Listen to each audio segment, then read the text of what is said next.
What does it mean to be normal? Most definitions of the word normal boil down to something like this. Normal means conforming to a standard.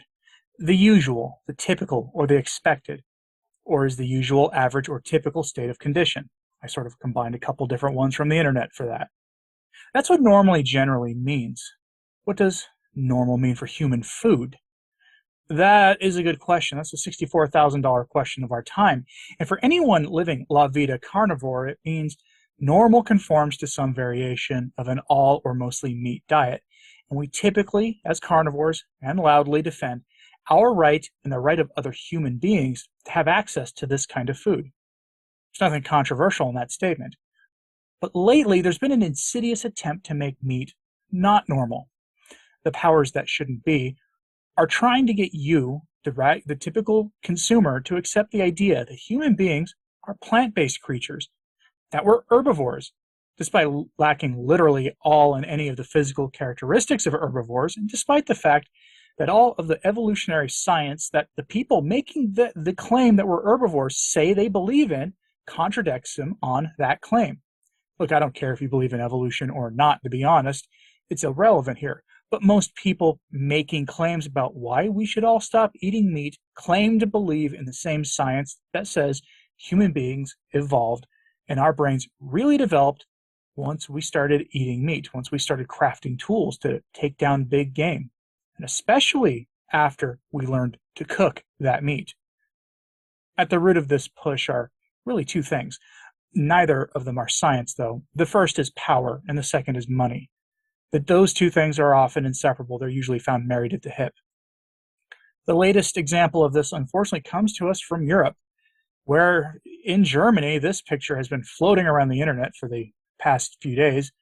I'm sure you've probably seen it in passing and given a good laugh react in your carnivore social media groups. The picture comes from one of those hot lamp trays at a Burger King, and the caption reads, "Burger King to ask, normal or with meat, for every order in Germany." Yeah, you heard that right.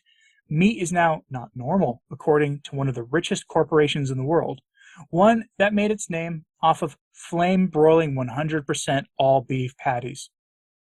If that sounds like the height of absurdity to you, well, it should, because it is absurd. There's a vegan news outlet called Veganomicanist. I can't even pronounce it, it's such a weird word, but they give us this scoop. As I like to say in some of my other work online, go to people whom you disagree with vehemently to find out what they really think when they believe only people who agree with them are watching or reading. This is good general practice for this kind of subject matter. Anyway, here's the headline from the vegan news outlet. Normal or with meat? All Burger King items are plant-based in Austrian experiment. Meat must be requested. Meat must be requested, folks, because they're trying to make the normal situation not normal anymore. One step at a time, baby steps forward is the plan. Now, in this case, eating meat is the norm. Eating processed imitation meat is not. But they want to change that. From the article, quote, "Just shortly after the news that 1 in 3 Burger King burgers sold in Belgium is meat-free, and in some locations even 1 in 2, Burger King reveals that from now on, almost the entire Burger King range, including the popular classics, will be served on a plant-based basis in Austria. The fast food giant has already demonstrated what the future could look like in an experiment in a restaurant in Vienna's Margaretenguter, where plant-based products became the new normal. Those who ordered without expressing a special request for quote-unquote meat received a veggie burger. And those who wanted to eat the popular meat items had to say so explicitly." End quote. Let that sink in for a second here. You had to actually explicitly request an item that normally comes with meat. And I guess that's fine as a business practice if they want to go there. But I maintain that we are winning the battle over meat or plant-based futures for humankind simply by virtue of the statistical data, which shows demand for beef increasing in the US and abroad every year, year upon year, to the point where next year it's expected that demand will far outstrip supply, leading to price increases compounded by feed and fertilizer shortages, which is why I bring you those news stories from time to time. But that having been said, the typical person is willing to eat the stuff without thinking. And yes, I know, the article said Austria, but it started that picture came that I showed you at the beginning of this came from Germany, meaning this experiment in food service is spreading. And why should I care? Why should you care?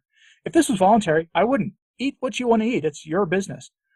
We should care because while most of us, most of the time, avoid these kinds of food places, carnivores will often go to these kinds of places and order only beef patties or patties with bacon or with cheese, depending on how you roll. And that's fine. That may be getting harder as time goes on, despite the fact that most fast food places, at least in America, stopped their test runs of selling Beyond Burgers. For now. McDonald's most famously ended one such test just recently. Now, if you're not familiar with Burger King, maybe it's been forever since you've walked into one, Burger King has the Impossible Burger as its main offering. The one in my town keeps advertising it, even though I live in central Oklahoma, the land of beef and the last place on earth you'd expect vegan options. The parent company of Impossible Burgers is something called Impossible Meats Incorporated, which is Bill Gates as one of its principal investors, having himself dumped $50 million at least into the company, according to public records. These fake meats are not just a more refined version of the old Boca burgers from the 1990s either. Those were actually made mostly of grains and things that you might identify as food-related. These things are something else entirely. According to one watchdog group, quote, fake food replaces animal products with highly processed food grown in labs, like fake meat, fake dairy products, or fake eggs. It is made possible by technical innovations, such as synthetic biology, which involves reconfiguring the DNA of an organism to create something entirely new.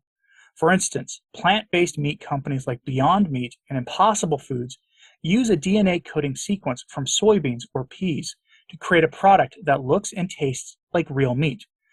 Some companies are also investing in cell-based meat, grown from real animal cells.